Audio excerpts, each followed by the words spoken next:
This video is brought to you by True Tales of Buried Treasure, the largest collection of old treasure magazines in the West. We're pleased to announce that we are now selling our physical magazines directly on our website. You can browse by magazine title or search for a particular issue using the search bar. To pay us a visit, please click the link in the description. Enjoy. Like a scene out of a classic Russell or Remington painting, the very name Pony Express calls to mind images of sleek horses and daring young riders galloping at full speed, racing a band of hostile pursuers toward the next lonely mail station. Today, it feels romantic, almost mythical. But for the men who lived it, the trail was far from picturesque.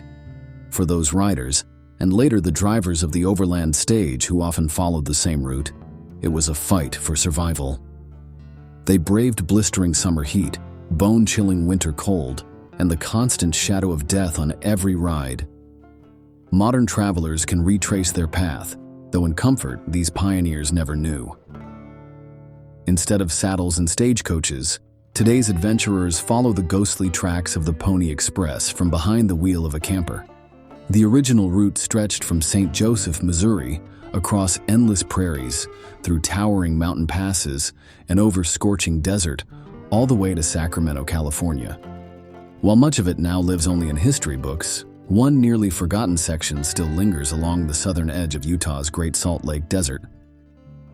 For those who love history and the outdoors, tracing the old Pony Express Trail is a journey filled with discovery. Ruins of lonely stations, silent ghost towns, abandoned mines, and even places for rockhounds to explore. The trail itself is still rugged and dusty, but compared to the pounding hooves of a Pony Express horse or the jolting bounce of a stagecoach, it feels like a luxury. The landscape has changed little. The desert remains harsh, the trail still winds through miles of emptiness. Only the riders and the native tribes who once lived there are missing. The trail leaves Utah State Road 36 about 28 miles south of Towil, county seat of Towil County, and 33 miles west of Salt Lake City. A simple wooden sign marks the way. At first, the narrow roadway is gravel, but later it becomes asphalt, weaving through sandy washes and shallow draws.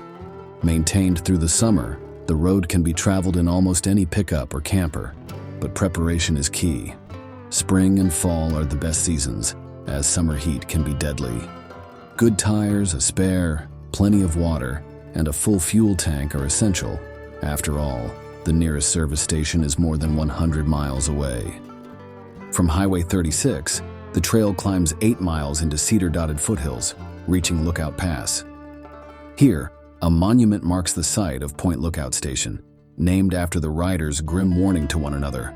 Look out for Indians ahead. The station was once operated by Aunt Libby and Uncle Horace Rockwell. Nearby, a small walled cemetery tells its own strange tale. Most graves are unmarked, belonging to forgotten travelers who perished along the route. Yet the marked headstones honor not people, but Aunt Libby's beloved dogs. From this cemetery, the trail zigzags down from the foothills toward the desert, crossing rolling country until it reaches Simpson Springs. The old station here, now surrounded by a protective chain-link fence, still whispers of the past. Just above the road, a grove of large shade trees shelters a campground. Tables, fireplaces, toilets, and even a small spring-fed pool built by CCC workers in the 1930s. Many campers have cooled off in its waters over the decades. It is a perfect oasis and a base for exploring other forgotten places. Indian Springs, Death Canyon, and abandoned mining districts that lie only a short drive away. From Simpson Springs, the trail slopes gently downward to the vast ancient riverbed of Lake Bonneville. Here once stood Riverbed Station, now remembered only by a stone monument. But in its day, it was alive with travelers and tales. In fact, one of the most daring stagecoach robberies of the Overland Stage Line took place here, leaving behind stories that still echo across the silent desert. As the stagecoach rattled down from the rugged Dugway Range, the driver noticed something unusual in the sagebrush ahead. A man's body lay face down, still and silent. Believing he had come across another unfortunate victim of the desert, he pulled the coach to a stop. But when the shotgun guard rolled the figure over, he found himself staring down the barrel of a cocked revolver. It was no corpse, but a cunning outlaw. Within moments, the bandit disarmed both men and barked a single order: "Throw down the box." The chest was heavy, stuffed with $40,000 in gold coins, and it took both the guard and driver to heave it to the ground. The outlaw's triumph, however, was short-lived. Not long after, the infamous Porter Rockwell, the feared Mormon marshal, discovered the outlaw's trail. Rockwell had found signs of a hidden horse in a draw south of the route and tracked it to a camp near the East Tintic Mountains. There, he arrested the outlaw and recovered $30,000 in gold, dug up from shallow holes. But Rockwell never knew the full amount had been $40,000.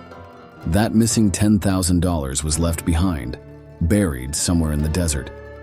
To this day, old-timers claim the treasure still lies hidden in the sands near Riverbed Station, waiting for a lucky searcher. 10 miles west of that lonely monument at Riverbed Station, the trail crests the Dugway Range. Here, rockhounds have long found a paradise. Dugway Jodes, with their fiery crystal hearts, are prized in rock shops across the nation. Campers and prospectors often gather on both sides of Dugway Pass, chiseling away at the rocky slopes.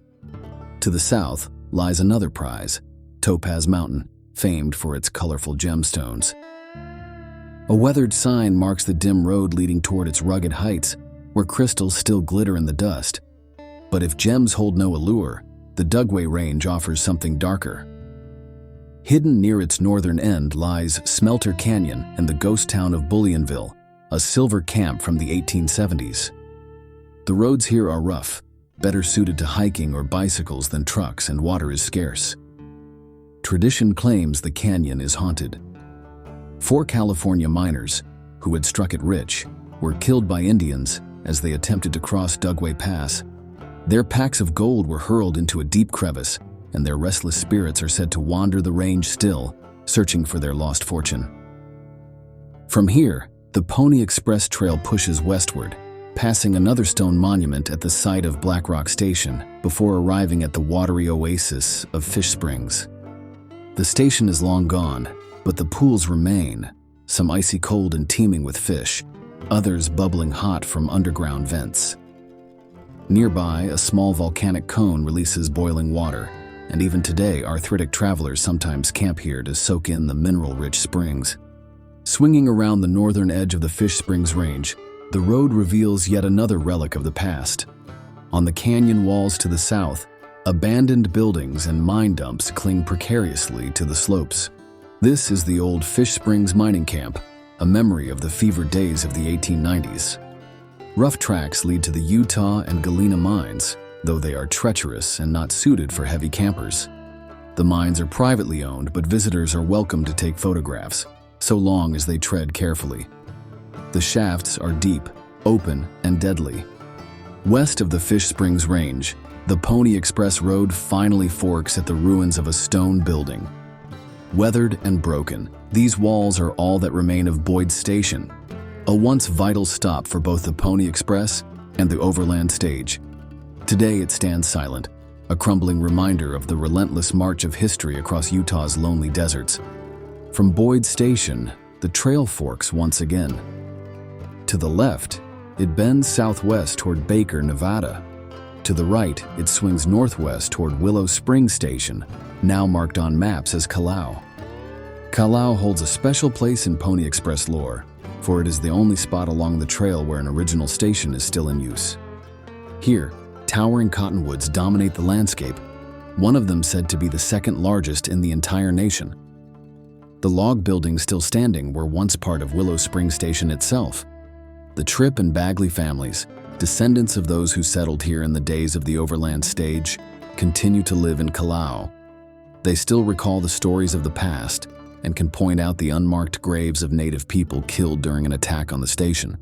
To step into Kalau is to step back in time, where history has never fully faded.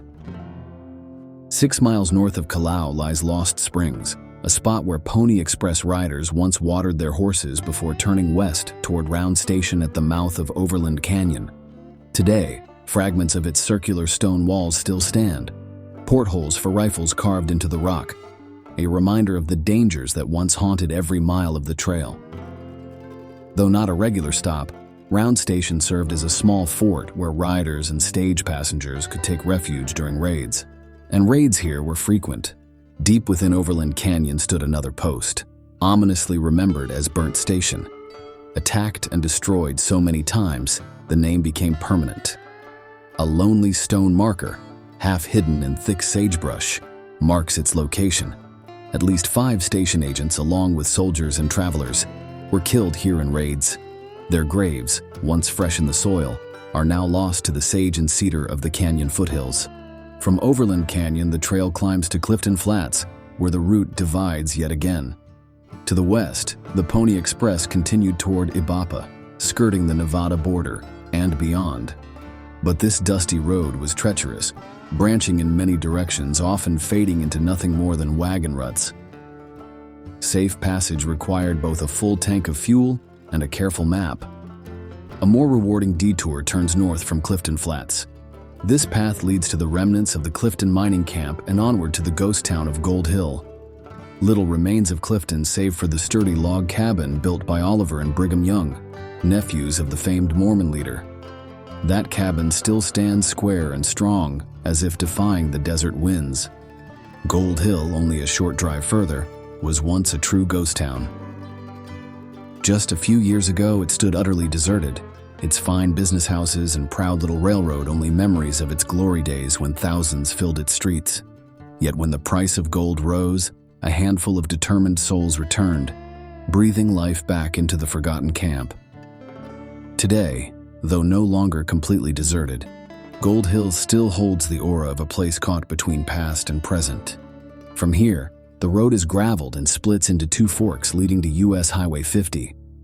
The left fork is shorter, just 28 miles, while the right fork stretches 41 miles but offers a smoother ride. Either way, the traveler eventually reaches the black ribbon of Highway 50, which runs north to Wendover. Wendover straddles the Utah-Nevada border, and here the atmosphere changes entirely. Bright neon lights pierce the desert night, slot machines whirl, and card tables clatter around the clock. Modern luxuries greet today's camper adventurer: air-conditioned lounges, gourmet meals, and every kind of entertainment imaginable. How different it was for the Pony Express rider and the overland stage driver. For them, every mile brought danger, hardship, and the risk of death.